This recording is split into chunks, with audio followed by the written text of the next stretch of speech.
तो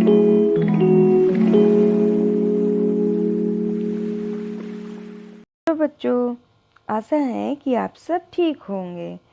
आज हम लोग वर्ण के भेद के विषय में पढ़ेंगे। पहले हम लोगों ने वर्ण के विषय में जाना था, समझा था कि क्या होते हैं वर्ण, कितने प्रकार के होते हैं।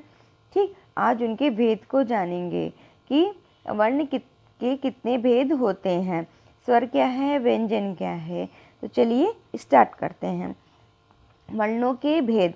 वर्ण कितने प्रकार के होते हैं? उच्चारण के आधार पर वर्णों की दो भेद होते हैं, स्वर और व्यंजन। तो इस वीडियो में आज हम स्वर के विषय में जानेंगे। स्वर क्या है? स्वर क्या है? जिन वर्णों का उच्चारण करते समय हमारे मुख से हवा बिना किसी रुकावट के बाहर निकलती है, उन्हें स्वर कहते हैं।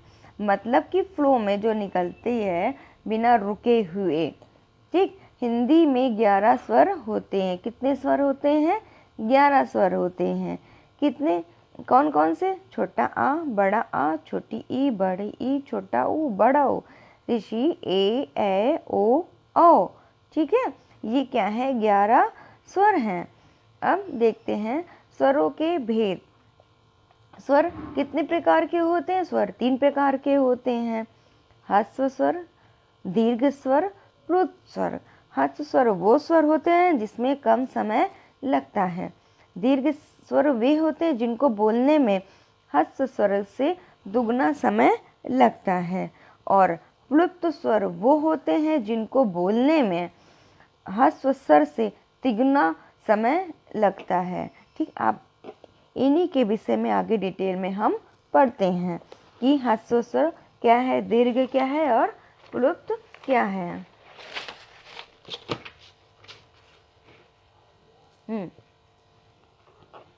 ह्रस्व स्वर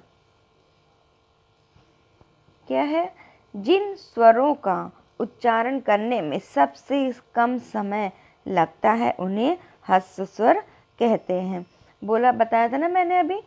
स्वर, ह्रस्व स्वरों को मूल स्वर भी कहते हैं। ठीक, मूल मीन्स बेसिक। ये संख्या में 4 होते हैं। कौन कौन से हैं? छोटा आ, छोटी ई, छोटा ऊ और री। ठीक है, अब दीर्घ स्वर देखते हैं। दीर्घ स्वर क्या है? जिन स्वरों के उच्चारण में ह्रस्व स्वर से दुगना समय लगता है। ह्रस्व स्वर कौन से? ये। ठीक है, इनको बोलने में ज़्यादा टाइम नहीं लगता। बोलिए आप। आ, ई, उ, ऋषि। ठीक, तो अब ये दीर्घ स्वर के में इनको बोलने में ह्रस्व स्वर से दुगना समय जाता है। तो ये कौन कौन से दीर्घ स्वर हैं? बड़ा आ, बड़ी ई, बड़ा ऊ, ए ओ औ। अब आप इनको बोल के देखिए। छोटा को आ ई उ। अब ए तो है नहीं, ए ओ औ। तो अधिक समय जा रहा ना ह्रस्व स्वर से, तो इसीलिए इसको दीर्घ स्वर बोलते हैं। अब प्लुत स्वर के विषय में जानते हैं। जिन स्वरों के उच्चारण में ह्रस्व स्वर से 3 गुना समय लगता है उन्हें क्या कहते हैं? एक सेकेंड, प्लुत स्वर कहते हैं। प्लुत स्वर का प्रयोग देर तक उच्चारण करने में किया जाता है। लिखते समय प्लुत स्वर को दर्शाने के लिए इसके आगे 3, ये जो है 3 का चिन्ह लिख देते हैं। जैसे ओम बोलते हैं ना, अब इसको अगर उच्चारण करेंगे ऐसे ओम,